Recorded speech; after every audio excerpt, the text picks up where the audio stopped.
Aku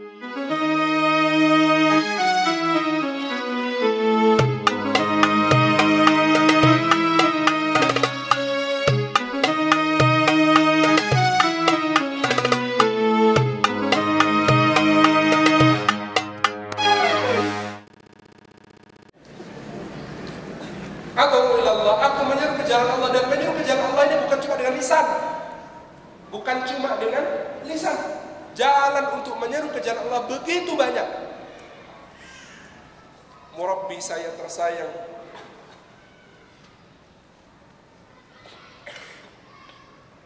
yang antara biasa saja sejak kelas 1 SMA, cerita di Inggris.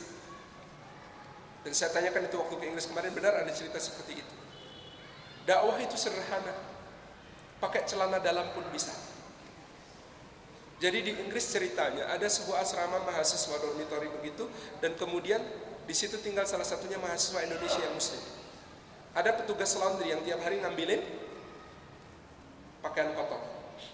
Maka satu hari petugas laundry itu bertanya kepada mahasiswa kita yang dari Indonesia dan Muslim, "Dek," tanya dia, "kok kamu beda sama yang lain?" "Beda kenapa, tante?" Gitu. "Yang lain itu celana dalamnya kotor, bau, jijik, tetapi kamu selalu bersih. Kenapa?"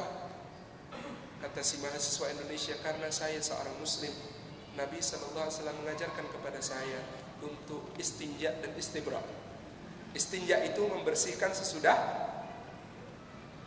buang air sebersih-bersihnya. Istibra itu menjaga jangan sampai keluar lagi, karena akan menajiskan di celana.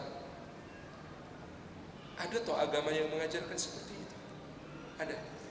Bolehkah saya mengenal tentang agama itu? Iya. Selesai. Jadilah dia seorang muslimah. Dan saat ini bahkan dia menjadi salah seorang da'iyah di London. Berdakwah itu seperti mbak-mbak kita di Hong Kong, BMI. Silakan Anda masuk ke sebuah sekolah, di sini tulisannya badge-nya Catholic School. Tapi itu anak-anaknya sebagian kalau kesandung innalillahi. Anak-anaknya kadang-kadang subhanallah. Anak-anaknya kadang-kadang alhamdulillah. Dari mana dia dapat itu? Dari mboknya. Memang panggilnya mbok. Mboknya siapa? Dari Banyumas, dari Tegal, dari Bumiayu, dari Cirebon, dari daerah-daerah di Indonesia yang mereka terhubung dengan komunitas ngaji. Itu anak-anak melafalkan semua lafal-lafal kalimat thayyibah, kebaikan.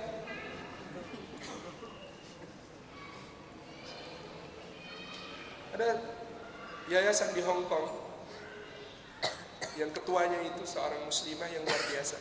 Jadi dulu dia kuliah di UI. Adik-adiknya banyak. Ketika dia semester 3 kuliah Fakultas Kedokteran UI, bapaknya meninggal. Guncanglah keluarganya. Dia terpaksa keluar cari pekerjaan serabutan, membiayai dirinya dan beberapa adiknya. Berhenti kuliah 3 tahun, dia mencoba lagi masuk ke Universitas Muhammadiyah Malang. Cuma bertahan 2 semester, nggak kuat juga karena biaya dan lain sebagainya. Akhirnya kemudian memantapkan hati, di bismillah dia berangkat ke Hong Kong. Di Hong Kong dia kemudian bekerja dan kemudian mengorganize pengajian-pengajian untuk BMI. Bertumbuh pengajian itu, berkembang, dan kemudian bahkan dia sendiri sangat dipercaya majikannya dengan kebaikan akhlak dan lain sebagainya. Majikannya tiap pekan ngumpulin teman-temannya untuk mendengarkan kajian Islam dari dia, dari BMI kita yang di Hong Kong. Tapi memang jodoh itu kuasa Allah Subhanahu wa taala. Dia menikah dengan seorang master yang sedang mengambil doktor di Universitas Al-Azhar. BMI, tetapi memang bukan BMI biasa. Jadi para ikhwan itu, saya masih heran, beberapa kali ada ikhwan mengajukan tolong diproses nikahnya, syaratnya apa, kriteria yang diinginkan apa istrinya.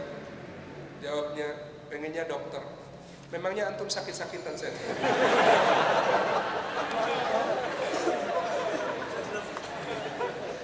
Oh enggak, kenapa kok kok sakit-sakitan. Iya, kalau mau punya istri dokter itu saya kira orangnya sakit-sakitan, sehingga perlu banyak kegawat daruratan yang bisa ditangani secepatnya gitu. Emang nggak boleh Ustaz punya istri dokter? Boleh, cuman antum tahu nggak sih punya istri dokter itu kayak apa rasanya? Baru, Dek, bikinkan kopi. Mau bang, ada pasien. Dek, abang kangen banget seharian belum ketemu. Tapi ini pasiennya masih 20 orang bang. Iya ya Ustaz ya, nggak jadi deh kalau gitu. Jadi niatnya apa cari dokter? Saya tidak mendemarketing para dokter akhwat ya. Insya Allah kalau dokternya akhwat tahu mana hak suami, mana hak pasien gitu. Tapi ini soal niat yang harus diluruskan. Kenapa pilih dokter? Apakah sakit-sakitan? Kalau itu saya benarkan. Oh, antum memang harus punya istri seorang dokter. Gawat darurat soalnya gitu.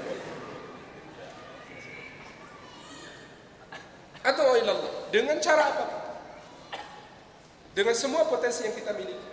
Saya pernah cerita di sini juga, sepertinya yang namanya ngebut pun itu adalah dakwah.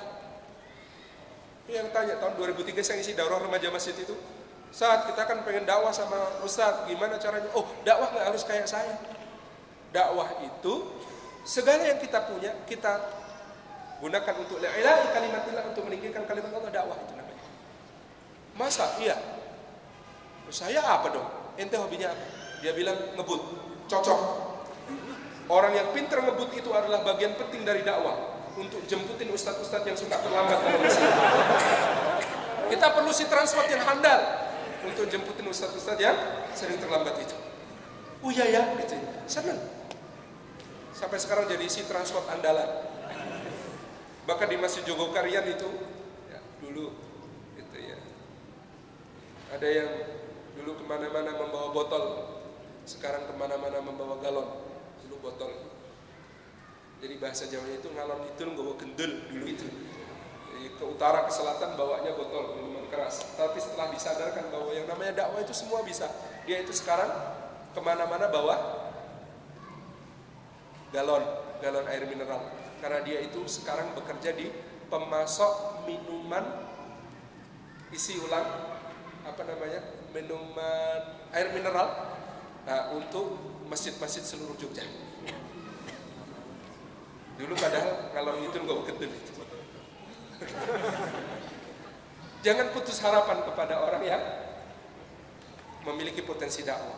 Semuanya. Saya hobinya jajan, cocok untuk jadi referensi si konsumsi yang bisa mencarikan konsumsi halal, thayyib, murah, enak, berkah. Saya hobinya jalan-jalan, cocok untuk tukang survei, outbound, rihlah, tadabbur alam dan lain sebagainya. Jadi apapun yang kita punya itu bagian dari dakwah. Yang bisa berdesain grafis, yang bisa bikin audio visual, yang kayak Kang Randy dengan training yang kemudian menggemparkan dan menggetarkan, yang kayak Kang Hafiz Ari yang kalau main logika semua santri tertekuk begitu. Semuanya ini bagian dari dakwah. Siapapun kita bisa kemudian menghadirkan dakwah ini. Hatta anjing. Dan kalau kemudian adu ilallah, yang namanya anjing sudah bergabung fisabilillah, anjing itu mulia. Adegan yang diperankannya saja jadi headline, bukan di koran. Quran. Saking pentingnya sampai dia disebut oleh Allah dengan khusus. Wasadisum kalbuhum. Yang ke-6 dari Ashabul Kahfi itu anjingnya. Wasaminuhum kalbuhum. Yang ke-8 itu anjingnya.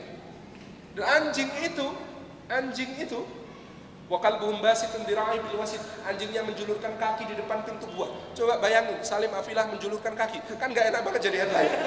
Tetapi Quran yang kemudian berlaku sepanjang masa, semua yang isinya Quran itu hanya yang penting saja. Itu ada anjing julurin kaki. Headline di Quran dibaca pahalanya setiap huruf 10 hasanah. Itu adegannya kan sebenarnya agak jijik gitu. Ada anjing julurin kaki gitu. Tapi subhanallah, Allah jadikan itu sebagai sebuah bagian penting dari kisah dakwah. Maka kalau Anda sudah fisabilillah, ngapain aja penting. Garuk-garuk kuping, hidung, kepala, pedih-pedih pupil. Semua yang Anda lakukan fisabilillah. Tidaklah seorang yang fisabilillah itu ngapain aja kemudian semuanya akan tercatat. Apa itu? Kata Allah di dalam Quran, Kalau orang sudah fisabilillah, maka dia tidaklah melewati satu jalan atau meninggalkannya, menebang pohon atau membiarkannya, membunuh hewan ataupun mendiamkannya, kecuali ditulis baginya semuanya amal saleh. InsyaAllah. Makanya kemudian berada di sabilillah ini, apapun yang kita lakukan kebaikan adanya. Kalau sudah fisabilillah, ad'u ilallah, maka menyeru ke jalan Allah ini salah satu asas hidup kita. Yang ketiga, ala basiratin. Fikih dakwah ketiganya ala basiratin, di atas basirah. Basirah itu apa? Bisa bermakna, kata para mufassir, ilmu yang jelas, bukti yang nyata, langkah-langkah yang tertata. Maka dakwah ini dasarnya ilmu. Yang akan membedakan dakwah kita dengan dakwah nabi-nabi sebelumnya juga adalah penekanan pada soal ilmu. Pada umat Muhammad ini ilmu sangat penting, sampai-sampai kalau ada anjing tertarbiyah, gigitannya beda. Ayat tentang makanan yang haram, wa ma akalas sabu' ila ma dzakaitum, dan apa yang dimakan digigit oleh anjing kecuali anjing yang kalian tarbiyah, anjing yang kalian didik. Jadi anjing yang tertarbiyah dengan yang tidak tertarbiyah gigitannya beda, apalagi manusia. Maka akhwat cari ikhwan yang suka ngaji dengan yang tidak suka ngaji, gigitannya beda. Ini soal halal haram loh. Si anjing itu kalau tidak tertarbiyah, gigitannya haram loh dimakan manusia. Tetapi kalau anjingnya tertarbiyah, halal, masya Allah. Maka penekanan pada ilmu ini penting. Kita ini berdakwah dengan ilmu. Nabi SAW, ijaznya yang paling utama, mukjizat beliau adalah ilmu. Maka ajaib-ajaib itu boleh disebut, tapi tidak perlu jadi penekanan. Sebab iman itu diikat dengan ilmu. Fa'lam annahu la ilaha illallah. Allah tidak mengatakan fa'aiqin. Allah tidak mengatakan maka yakinlah. Tetapi Allah mengatakan ilmuilah bahwa tiada ilah selain Allah. Sebab kalau iman cuma didakwahkan dengan keajaiban, berbahaya. Bani Israel kurang apa coba?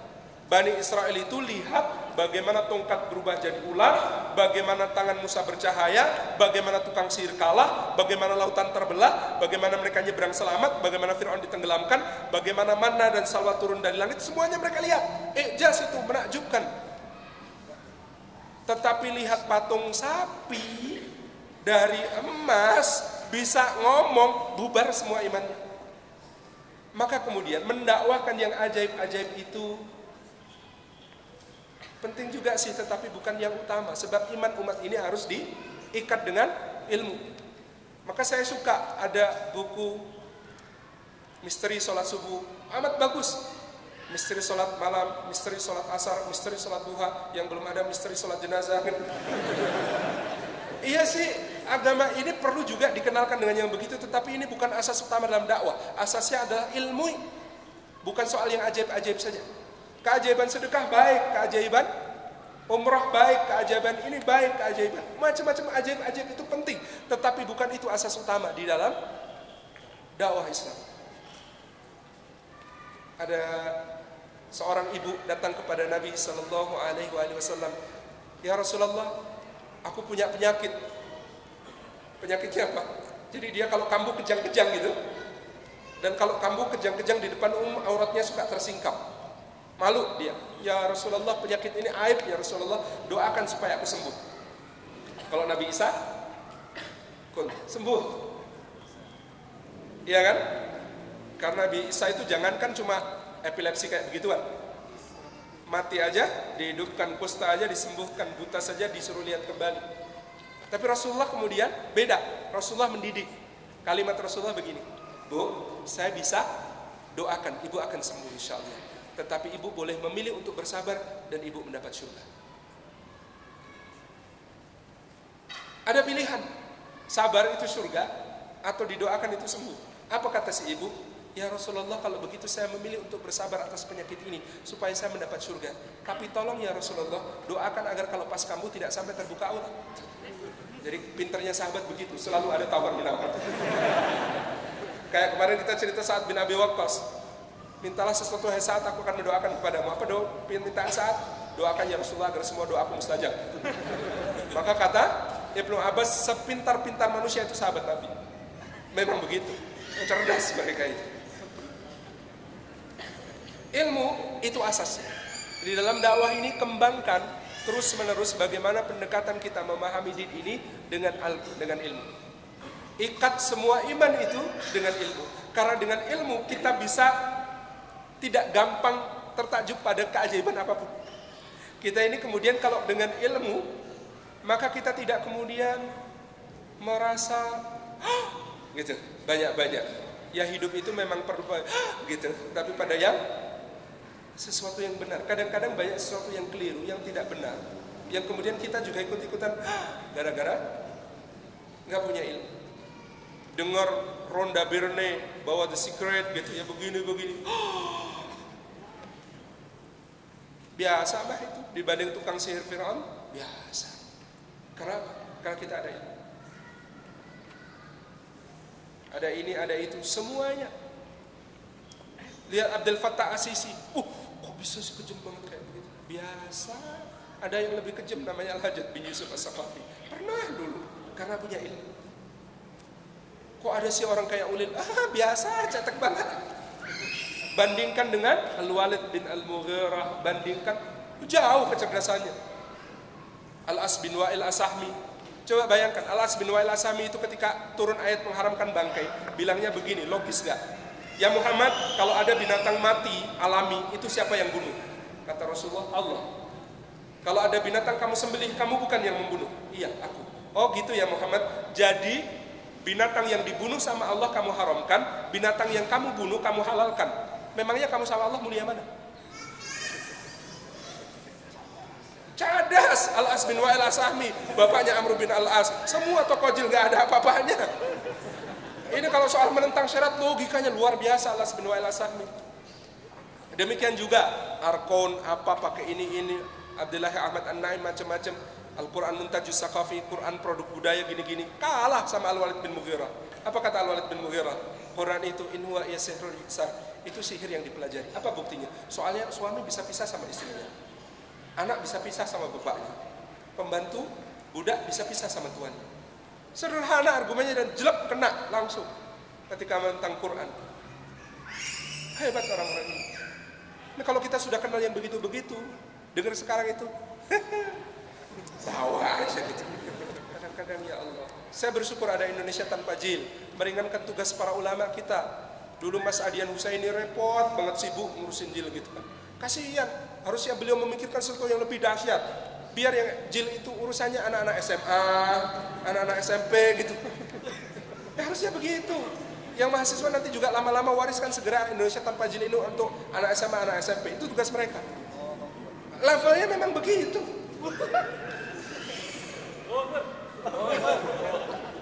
Jadi provokatif begini. Ala basiratin, di atas bukti-bukti yang nyata, di atas langkah-langkah yang jelas.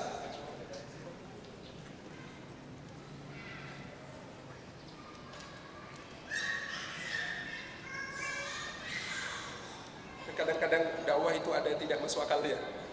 Dalam salah satu riwayat begini, ada namanya Abu Yazid Al-Bustami rahimahullah ta'ala, salah seorang yang dikenal sebagai zahid, seorang yang wara, seorang yang seorang yang sangat alim, faqih dan ahli ibadah.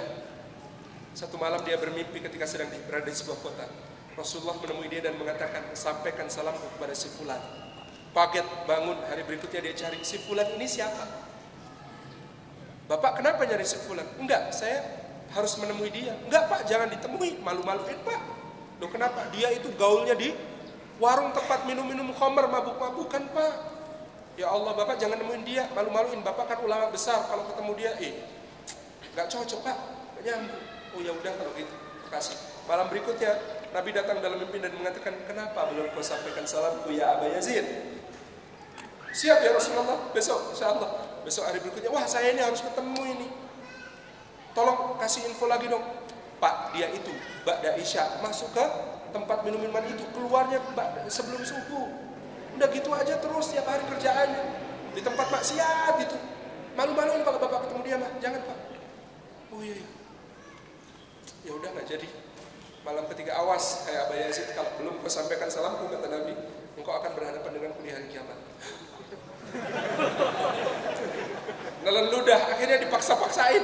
Dia pada suatu malam datang ke tempat minum-minum itu, yang di situ ada orang yang harus ditemui. Begitu masuk, ketemu, lihat ada orang mabuk beberapa di pojok, ada yang duduk. Anda yang namanya fulan? Iya. Abu Yazid diem 1000 bahasa, mau ngomong apa ya, salam apa, juga mau menyampaikan ragu-ragu. Tapi dia kemudian malah tanya, katanya ada titipan buat saya. Iya, Rasulullah menyampaikan salam kepada engkau. Tetapi saya masih bingung, kenapa Rasulullah menyampaikan salam kepada seorang yang tinggalnya di tempat maksiat seperti ini? Ya Allah, nggak masuk akal. Kata orang yang itu berarti Rasulullah ingin melimpahkan tugasku kepadamu. Sini. Dulu yang mabuk-mabukan di sini 40 orang, sekarang tinggal 8. Nah, itu jatahmu. Wassalamualaikum. Jadi di situ dulu yang mabuk-mabukan 40 orang, yang 32 sudah berhasil disadarkan oleh Syekh ini, yang kemudian tinggalnya di ba'da subuh sampai ba'da isya sampai subuh berada di tempat maksiat ini, sudah berhasil menyadarkan 32 orang. Tinggal 8, kata dia. Wassalam, kalau begitu yang 8 ini jatah kamu. Jadi memang dunia dakwah juga ada seru-serunya begitu. Lanjut, ana wa man ittaba'ani. Kata Nabi sallallahu alaihi wasallam yang diikrarkan atas perintah Allah ini, dakwah ini ana wa man ittaba'ani. Ada aku dan ada orang-orang yang besertaku. Ada qaid, ada jundi, ada panglima, ada prajurit, ada pemimpin, ada yang dipimpin, tertata. Tidak, dakwah itu tidak asal jalan, tidak asal tabrak, tidak asal lakukan. Sebab apa? Sesungguhnya dakwah ini memerlukan nizam, memerlukan sebuah penataan. Masyhur disebutkan kepada Sayyidina Ali bin Abi Thalib, al-haqqu bila nizamin yaghlibhul batil binizamin. Kalau ada kebenaran tidak tertata dengan baik, maka dia mudah dikalahkan oleh kebatilan yang tertata dengan baik. Maka karena ada nizam ini, sekaligus juga selain ada jamaah, dan dalam berjamaah itu ada keberkahan. Dakwah itu kalau berjamaah berkahnya besar. Dikatakan dengan Sayyidina Sa'ad bin Abi Waqqas, berkahnya Sayyidina Sa'ad bin Abi Waqqas bersama jamaah kaum muslimin ketika kemudian berperang melawan Persia itu lebih besar daripada berkahnya Nabi Musa yang sendirian karena kaumnya belum mau beriman. Buktinya apa? Kalau Nabi Musa sama kaumnya, tongkat dipukulkan, lautan terbelah, jalannya masih lewat bawah, susah gitu. Tapi kalau Sayyidina Sa'ad bin Abi Waqqas dan pasukannya ketika menyerbu Persia, itu jalan di atas sungai Tigris. Sungai Tigrisnya nggak usah dibelah, jalan di atas sampai ke seberang. Kenapa? Karena tangan Allah bersama jamaah. Kenapa? Karena Sayyidina Sa'ad bin Abi Waqqas dari pucuk pimpinan sampai prajurit yang paling kroco, ketika ditanya, visi misinya sama. Jadi kalau sebuah jamaah visi misinya sama, sebuah sekolah dari kepala sekolah sampai satpam sampai tukang kebun sama. Kalau kemudian dari sebuah negara, dari presiden sampai rakyatnya yang paling rendahan itu kok visi misinya sama, itu berkah. Sa'ad bin Abi Waqqas ditanya, apa tujuan Anda datang ke sini? Kata Rustum, kata Sa'ad, Allah membangkitkan kami untuk membebaskan manusia dari penghambaan kepada sesama manusia menuju kepada penghambaan kepada Allah semata, dan dari kezaliman agama-agama menuju keadilan Islam. Dicek sama Rustum, panglima di bawahnya Musanna bin Harisah, tanyain, sama jawabannya. Panglima di bawahnya Al-Mughirah bin Syu'bah, tanyain, sama jawabannya. Sampai anak buahnya yang paling rendah namanya Ribi bin Amir diundang ke tendanya Rustum, diwawancarai. Kalau ini beda masih ada harapan ngalahin, tapi ternyata sama juga jawabannya. Bahkan Rustum pengen ngerjain, dibikinkan mahligai, sehingga nanti kalau Ribi bin Amir masuk dia harus nunduk. Ribi bin Amir ini cerdas, dia tidak nunduk, balik badan, masuknya bagian belakang duluan. Sorry, menghormat sama kalian, sorry, kata dia. Nih. Dia hanya menghormat kepada Allah Subhanahu wa taala dan mengatakan, kami adalah kaum yang dibangkitkan untuk membebaskan manusia dari penghambaan perbudakan kepada manusia semacam ini menuju kepada penghambaan kepada Allah semata. Saya dengan panglima saya bisa minum kopi bareng, kata dia. Soy aja, asyik-asyik, tapi kami diperlakukan sebagai sama manusia. Kasihan kalian, pakaian mewah tetapi diperbudak oleh Tuhan kalian. Subhanallah. Maka menghasilkan keajaiban. Jadi kalau sebuah dakwah tertata dengan mengawal sebuah nizam, penataan agung, jadi maka ada kaidah-kaidah di situ. Di dalam ana wa man ittaba'ani ada at-ta'lif qabla at-ta'rif, ada mengikat hati sebelum mengenalkan. Kadang-kadang kita tidak sabar dalam soal mengikat hati seperti Kiai Ahmad Syahid tadi. Mengikat hati dulu, baru kemudian mengenalkan Islam ini. Mengenalkan dulu, baru memberi beban. Bukan tiba-tiba ketemu sudah, tutup aurat dong. Enggak, mengenalkan dulu. Asik loh pakai jilbab, ya Allah. Gerah nggak sih kak? Gerah, tapi setiap butir dari gerahnya adalah pahala di sisi Allah. Aku kebayang aja kalau setiap butir gerahku ini di surga jadi permata-permata gitu. Jadi mengenalkan dulu gitu. Mengenalkan dulu ta'rif qabla taklif. Kalau aku jilbaban gimana? Sebentar aku bayangkan. Oh, kalau kamu pakai jilbab, bahkan seluruh bidadari surga akan redup cahayanya. Ini cowok buat cewek apa cewek buat cewek? Tapi memang inilah ta'rif qabla taklif. Kenalkan dulu, jangan beri beban. Kalau sudah memberi beban, baru kemudian mudahkan, jangan dipersulit.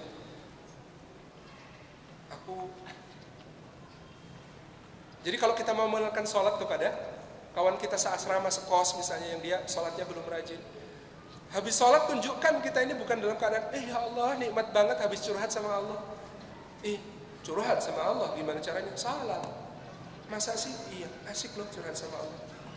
Ada pengenalan begitu. Kemudian aku juga pengen sholat tapi kan aku nggak bisa bacaannya.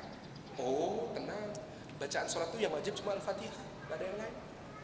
Iya kan, rukunnya begitu. Rukunnya cuma Al-Fatihah, yang lain nggak wajib bacaannya. Nggak usah baca apa-apa, Al-Fatihah doang. Terus kayak senam dong. Ya nggak apa-apa, awal-awal gitu. Aku Al-Fatihah juga belum apa. Masa? Iya, nggak apa-apa, tulis di tangan aja. Nanti pas sholat dibaca. Iya malu lah, masa sholat sambil baca. Paling baca 5 kali, habis itu hafal kok. Gampang Al-Fatihah. Iya. Jangan tiba-tiba, harus hafal doa iftitah lo ya, pekan depan lo ya. Nggak hafal seumur hidup juga nggak apa-apa kok. Gitu aja, tenang, mudahkan, jangan dipersulit. Ada Tionghoa masuk Islam, Pak, nanti kalau ngucapin syahadat tajwidnya mesti bener Pak. Asyhadu an la ilaha illallah ashhadu Allah. Pak, asyhadu. Ulangi Pak, nggak jadi masuk Islam Bang. Wassalamualaikum. Mudahkan, jangan dipersulit. Basyiru wa la tunafiru. Mudahkan, jangan dipersulit. Lalu beri kabar gembira, jangan dibuat lari. Jangan tiba-tiba kamu belum sholat asar ya? Iya lupa, ya Allah. Awas lo, neraka nanti. Beri kabar gembira dulu, Masya Allah. Orang yang jaga sholat asar itu, maka dia itu Masya Allah seakan-akan menjaga semua salatnya. Karena sholat asar ini sholat yang paling malas. Kalau bisa sholat asar, itu hebat, jawara. Iya. Beri kabar gembira, jangan dibuat lari.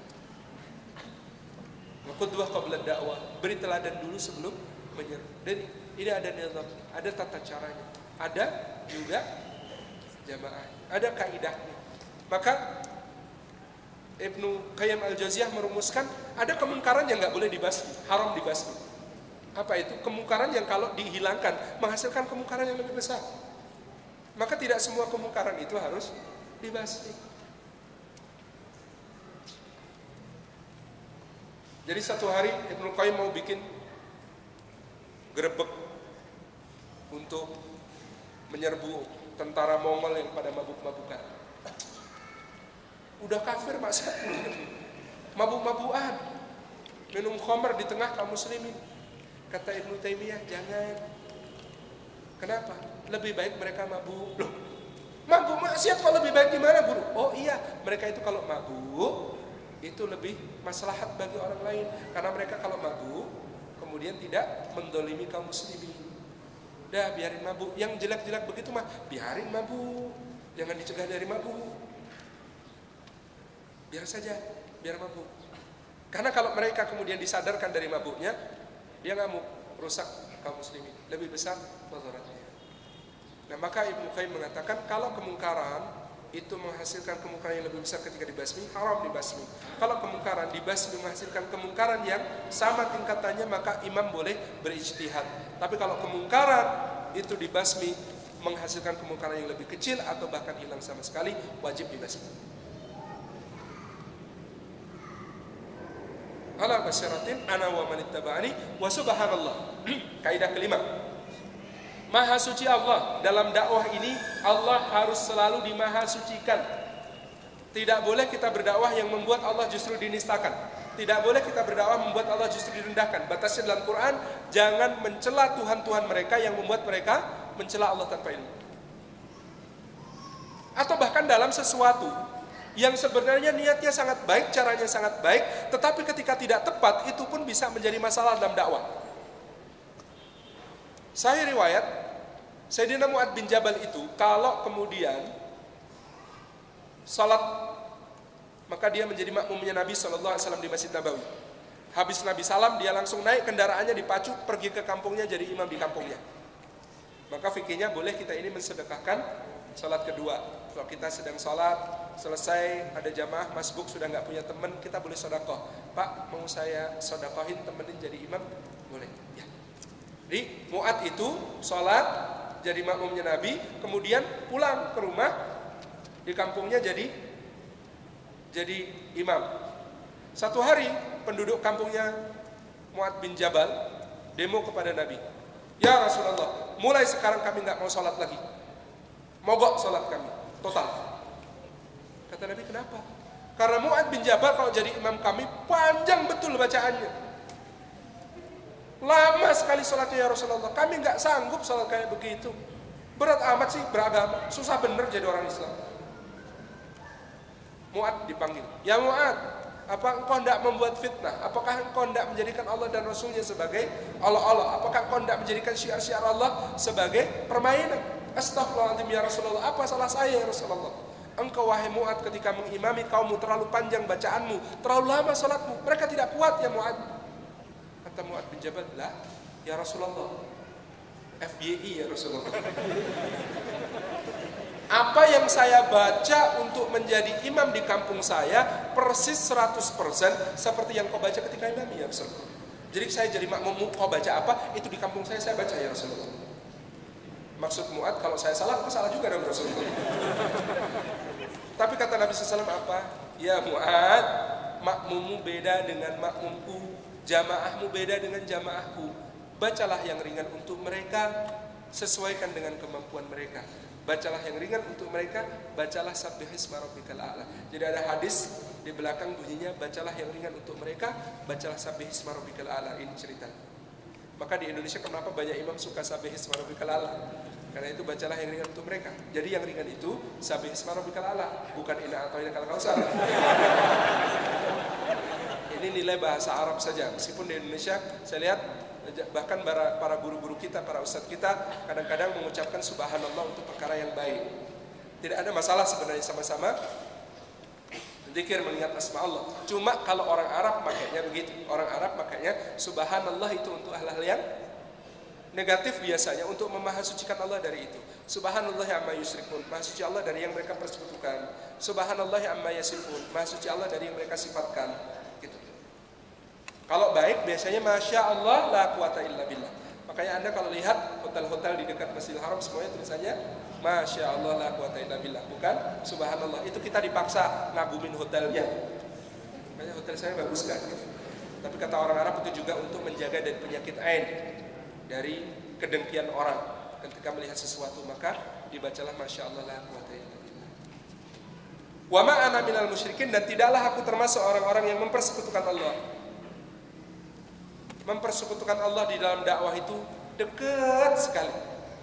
Satu, dekatnya karena surah Ar-Rum ayat ke-30 ke-31. Wala takunu minal musyrikin minal ladina farraqu dinahum wa kanu syi'an kullu hisbin bima ladaihim farihun. Dan janganlah kalian termasuk orang-orang musyrik. Siapa orang-orang musyrik? minalladzina farraqu dinahum, yaitu orang-orang yang membagi-bagi agamanya. Membagi-bagi agamanya. Wa kanu syi'an, dan kemudian mereka bergolongan-golongan. Kullu hizbin bima ladaihim farihun. Setiap golongan berbangga dengan apa yang ada padanya.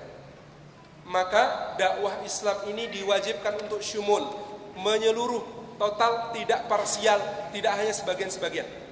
Pada suatu hari guru kami Ustaz Arifin Ilham mengatakan kepada kami, "Ya akhi Salim, berikan nasihat untuk abang." Saya katakan kepada beliau, "Ya Ustadi, mari menjaga kemenyeluruhan Islam, kesempurnaan Islam, agar jangan sampai orang mengenal bahwa Islam ini isinya hanya zikir."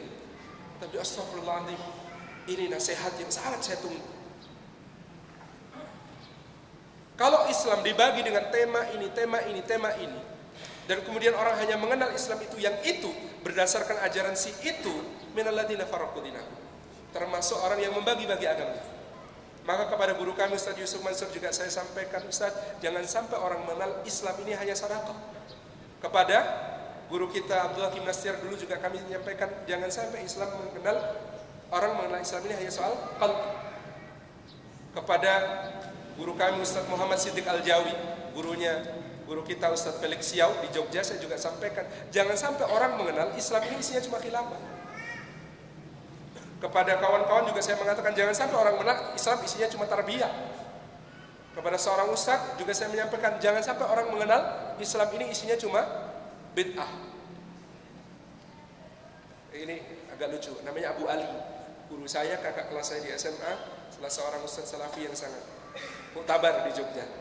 Satu hari berkendara bersama beliau, saya menyampaikan kepada beliau, karena beliau ini kalau ceramah, khutbah, isi pengajian, taklim, ngomong, itu selalu ada kalimat fa inna asdaqal hadis kitabullah wa khairal hadi hadi Muhammadin sallallahu alaihi wasallam wa syarrul umuri muhdatsatuha wa kullu muhdatsatin bid'ah wa kullu bid'atin dalalah wa kullu dalalatin finnar. Itu enggak khutbah, enggak ceramah, enggak ngisi taklim, enggak pengajian, enggak sambutan, semuanya ada itu. Saya tanya, "Afan Ustaz, apakah hadisnya tadi sahih dilafalkan Nabi?" "Oh, sahih hadisnya, sahih." Maksud saya, Ustaz, apakah hadis itu menunjukkan bahwa Nabi tiap kali bicara membaca itu, ataukah Nabi hanya sekali mengucapkan itu, lalu kemudian kita ulang-ulang terus padahal Nabi mengucapkannya hanya sekali? Sebentar, saya harus periksa. Kemudian beliau periksa, kemudian beliau menyatakan, jazakallahu khairan ya akhi, kalau bukan karena antum saya jatuh ke dalam bid'ah idhofiyah. Bid'ah idhofiyah itu apa? Jadi melafalkan hadis tentang bid'ah di setiap kesempatan itu juga bid'ah. Kenapa? Karena Nabi SAW mengucapkannya dulu sekali. Lah kok ini diulang-ulang terus di setiap ngomong?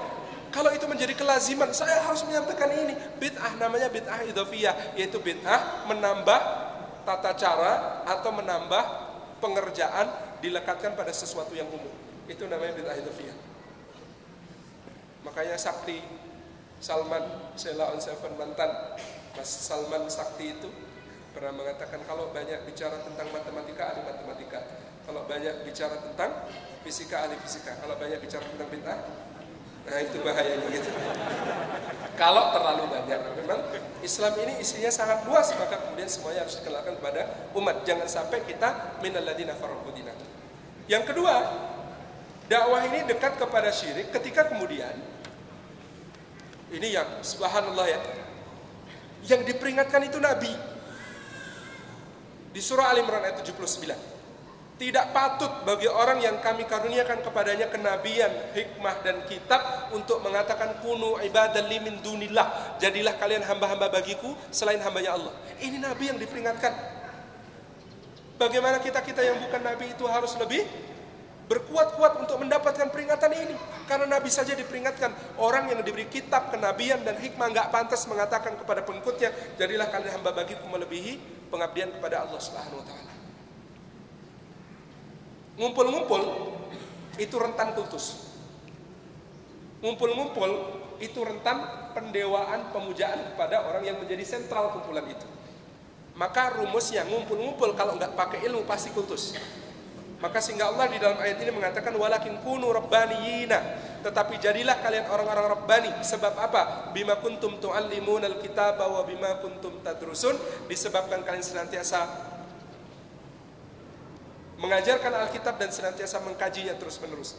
Maka majelis sejak Nabi ini saya harapkan tidak berhenti di antum, tetapi kemudian disebarkan untuk diajarkan, disampaikan ilmunya. Sebab apa? Kalau kemudian terjebak yang menyampaikan ilmu hanya satu terus-menerus kepada khalayak, kultus. Ngumpul-ngumpul itu kalau nggak pakai ilmu atau ilmunya cuma searah, kultus. Pasti selalu begitu. Rumusnya dari Allah, kalau nggak mau kultus, kalau nggak mau jadi kesyirikan, maka harus kemudian ilmu ini terus bertimbal balik. Ahlan, kalau nanti ada kritikan, masukan, selalu mentionkan. Insya Allah kebaca meskipun nggak dibalas. Karena banyak. Tapi ini penting untuk kita. Bagaimana kemudian mengkritik, bagaimana kemudian beri masukan kepada yang menyampaikan ilmu. Sesungguhnya ini berdiri atau duduk di sini bukan karena lebih tahu, tetapi karena dianggap lebih tahu. Sedangkan anggapan itu tidaklah menunjukkan kebenaran. Sungguhnya. Wa ma ana minal musyrikin, dan tidaklah aku termasuk musyrik. Masya Allah. Jadi kaidah dakwah di dalam sirah nabawiyah ada 6 ini yang kalau kita laksanakan, tabarakallah, akan menjadi dakwah yang sangat berkah. Terakhir yang ketujuh, menemukan ibrah, pelajaran kehidupan dari kisah terbaik. Sekira ini salah satu yang jelas. Laqad kana fi qasasihim ibratun li ulil albab, ma kana hadisan yuftara, walakin tasdiqal ladzi baina yadayhi wa tafsila kulli syai'in wa huda wa rahmatan liqaumin yu'minun. Laqad kana, benar-benar telah ada, fi qasasihim, di dalam cerita-cerita mereka itu, ibratun, pelajaran-pelajaran liulil albab, bagi orang-orang yang dalam pemahamannya, dalam pengetahuannya, dalam ilmunya. Maka hadisan yuftara, ini bukan cerita yang dibuat-buat, walakin, tetapi tasdiqal ladzi baina yadayhi, ini membenarkan apa yang datang sebelumnya, wa tafsila kulli syai'in, dan menjelaskan segala sesuatu, wa hudan, dan menjadi petunjuk, wa rahmatan, dan menjadi rahmat liqaumi yu'minun, bagi orang-orang beriman. Perhatikan, belajar sirah itu, satu, tasdiqal ladzi baina yadayhi, untuk membenarkan apa yang memang harus dibenarkan. Dua, tafsila kulli syai'in, menjelaskan segala sesuatu. Tafsir aja tambah jelas kalau baca sirah. Hadis tambah jelas kalau baca sirah. Quran tambah jelas kalau baca sirah. Berbagai macam kebiasaan kita beragama tambah jelas kalau baca sirah. Wahudan, dan menjadi petunjuk. Mereka adalah orang-orang yang diberi petunjuk oleh Allah. Fabihudahum iqtadi, maka dengan petunjuk mereka itu ambillah jalan untuk mengambil panutan. Islam itu hidup di tengah para sahabat, Quran itu hidup di tengah para sahabat. Maka kalau kita mau lihat bagaimana Quran diamalkan oleh orang-orang terbaik dan paling pandai mengamalkan Quran, di sirah adanya. Warahmatan, dan baca sirah itu menjadi rahmat. Masya Allah, baca sirah itu rahmat, kasih sayang Allah subhanahu wa ta'ala. Karena kalau kita baca sirah, kita kemudian mengatakan, ya Allah, apanya saya dibanding Talha? Ya Allah, apanya saya dibanding debu yang menempel di kakinya Bilal? Rahmah yang kemudian membuat kita, ya Allah, tetapi saya cinta kepada mereka, maka dengan cinta itu ya Allah, sampaikan saya untuk berjumpa mereka di surga. Liqaumi yu'minun, bagi orang-orang yang beriman. Syaratnya belajar sirah adalah punya iman, karena dengan iman itulah akan menjadi penuh warna kehidupan ini. Dan di satu sisi kita kemudian tidak terlalu mudah terguncang oleh keadaan, tetapi di sisi lain kita memiliki sebuah pandangan yang jernih, terang, dan penuh warna pelangi untuk menghadapi hari-hari. Demikian semoga menjadi pengajaran dan pelajaran bagi kita. Mohon maaf atas segala yang kurang berkenan. Wallahul muwaffiq ila aqwamit thariq. Kami kembalikan kepada kamera.